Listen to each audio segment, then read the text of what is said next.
ঠাকুরগাঁও আইনজীবী সমিতির দুইবারের নির্বাচিত সভাপতি ও আগামী জাতীয় সংসদ নির্বাচনে বিএনপির মনোনয়ন প্রত্যাশী অ্যাডভোকেট জনাব মোহাম্মদ জয়নাল আবেদীন নিয়মিত ঠাকুরগাঁও ৩ আসনের জনগণের সাথে উঠান বৈঠকের মাধ্যমে যোগাযোগ রাখছেন এবং সবার কাছে দোয়াও চাচ্ছেন।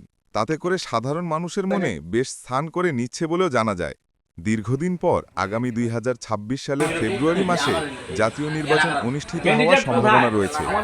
নির্বাচন নিয়ে সাধারণ জনগণের মাঝে বেশ উৎসাহ উদ্দীপনা লক্ষ্য করাও যায়।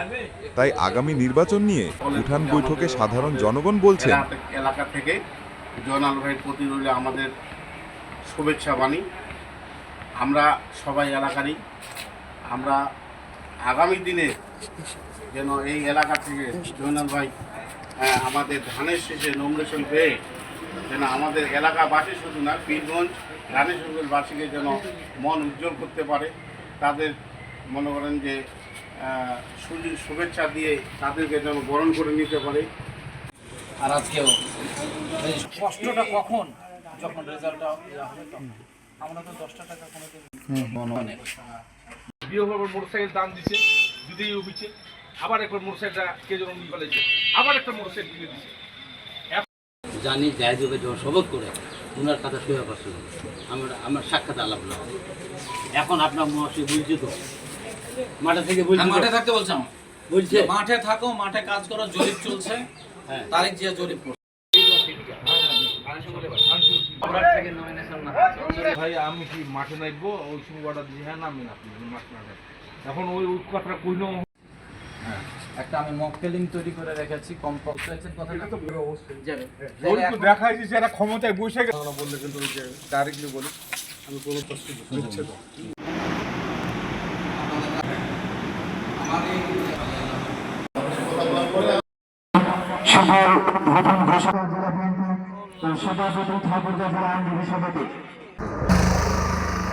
যদি আপনার ভাষায় বলতেন এই খেলাটা কেমন লাগলো আপনাকে? যত জোহার ইন্দা দিন যুক্ত মিনিয়া তেহিং গাতি হাইনা ফাইনাল গাতি এবং নোয়া গাতিরে প্রধান অতিথি তেহেকনা আলেরেন যত হরেন নয়নের মণি উনি তো হেকনা অ্যাডভোকেট জয়নাল আবেদীন সারে তেহেকনা আর ওই মূল্যবান বক্তব্য সামনে নির্বাচনে যাতে উনি মত কিছু হয়ে নোয়া আশা পতা সালে দেয় আপনি যত হর উনি সাপোর্ট পেয়ে হয় আইমা সারা ধন্যবাদ। ধন্যবাদ। ভিডিও তো ইন্ডিয়া যে অ্যাডভোকেট জয়নাল আবেদীন উনি মিটে আডিয়াটে কমিয়া এবং যে কোনো কানার হনা যে নি দো আডি মজ মিটে হর কনাই। হ্যাঁ, নিয়ে কান গিয়া এ কথা দো আর কি। আচ্ছা, ধন্যবাদ আপনাকে। অ্যাডভোকেট জয়নাল আবেদীন উনি আমাদের অসহায় মানুষদের কাছে পাশে দাঁড়ায়। অসহায় মানুষদের বিভিন্ন রকম মামলা থেকে তিনি তাদেরকে সাহায্য করে থাকেন এবং আমিও খুশি এবং আমরাও খুশি হব যে অ্যাডভোকেট জয়নাল আবেদীনকে যদি 3 নং আসনে নমিনেশন দেওয়া হয় তাহলে আমরা সবাই খুব খুশি হব। এতে করে আমাদের এলাকায় যতগুলা অসহায় মানুষগুলো হবে, কাকে জয়যুক্ত হবে? ধানের শীষকে। এই ধানের শীষের পক্ষ থেকে আপনাদেরকে উজ্জীবিত করার জন্য আমরা এসেছি, আর অন্য কোনো কারণ নাই। অতএব আমরা চাচ্ছি যে এই খেলাধুলার মাধ্যমে মাদক যেন আমাদের ভিতর না।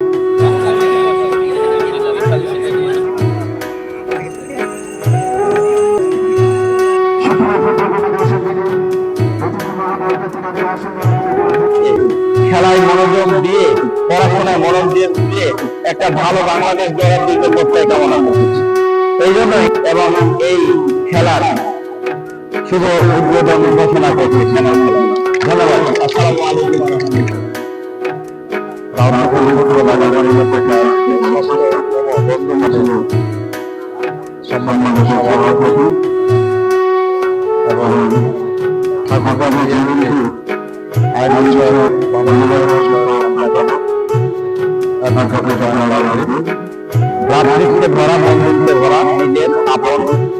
অতএব যারা খেলোয়াড় আছে এই খেলোয়াড়দের আমি বেশি আকর্ষণ করবো, তোমরা রেফারির যে সিদ্ধান্ত সেই সিদ্ধান্তের চূড়ান্ত সিদ্ধান্ত বলে মেনে নিয়ে খেলবো। এই খেলাটা প্রকৃতপক্ষে এখন আমরা যেহেতু একটা দল বিলেন সভাপতি, আমাকে ঊর্ধ্বতন কর্তৃপক্ষের কিছু নিয়ম কানুন মেনে চলতে হয়। এই জন্য সবিনয়ভাবে আপনাদের নিবেদন করব যে যেহেতু সামনে একটা বিশাল নির্বাচন, আমাদের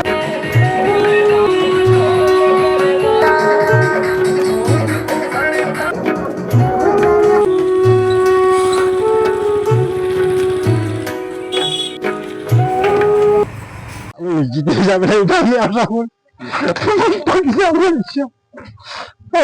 দলটাকে আমি 1980 সাল থেকে স্থাপন করে আসি এবং আমি 10 নম্বর জামাতে আমি সভাপতি ছিলাম। এখন বয়স হয়ে গেছে আরো তো যাইনি, এখন আমি গ্রামে আছি, এই জন্য দলটার প্রতি আমার ভালোবাসা আছে। বাকিটা আল্লাহ পাকের ইচ্ছা। রাত্রে ঘুমাইতে পারে না, বাইরে যেখানে সেখানে যায় থাকতে। তারেক জিয়ার নির্দেশনা আছে, খুলি বসে আমাদের মারপিট ঝামেলা করতে পারবো না। আমাদের খালি একবার বুঝতে পারে যে না আমরা বিএনপিকে ভোট দেবো, আমাদের গ্রাম বাংলা ভোট দেয় বিএনপি প্রার্থীটা পাইবে। কারণ আপনিও না যাই দিলে শহরের লোকে আমি অতটা ভালোবাসি, আমি ঘুরে বেড়াচ্ছি বলছে আমরা দেখলেন আর প্রার্থীরা আজকে আওয়ামী লীগের, কালকে জামাতের, তো 12 ঘন্টা রাজত্ব করছে, যার নাম হলো খালেদ মিয়া। এইখানে বসেন, এখানে বসেন।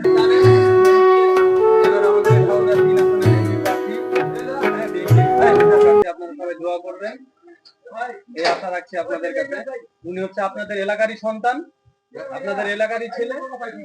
উনি যদি নমিনেশন পান এবং কি যদি নির্বাচিত হন, তাহলে আপনারাই গর্ব করে বলবেন যে আমাদের এলাকার এমপি, তাই না? এটা আপনাদের অনেক বড় একটা পাওয়া। হ্যাঁ, পুলিশের কনস্টেবল গুলোকে এই যে পীরগঞ্জ কি বলে ওখানে 15 লাখ মরনা করছিল তোমাদের জন্য, ওইটা বিষয় ওই যে শুনছি কিন্তু আসলে ফেস টু ফেস দেখা হয়নি। বসবো না, বসেন বসেন। ভালো আছেন আপনারা? নমিনেশনের জন্য চেষ্টা চালাচ্ছি। ঢিলা হয়ে গেছে না? এটা আমার বড় বেটি আপনারা, বড় পাঁচজন। পাঁচজন। আর এক মায়ের পাঁচটা বেটা। পাঁচটা বেটা। কোনটা বলা যায়? কোনটা বাড়ি কোনটা তোমাদের? খেগিরাঙ্গির ঘরেই ঠিকই ডুঙ্গিত পড়ে।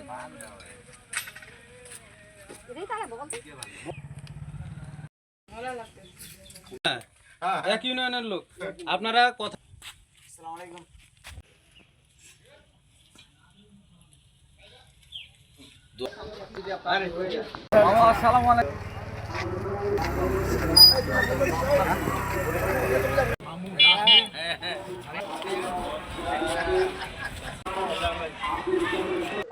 আমরা মনে করি যে তোমরা শান্তশিষ্টভাবে খেলবা। রেফারির সিদ্ধান্ত চূড়ান্ত সিদ্ধান্ত হিসেবে আর ওইটা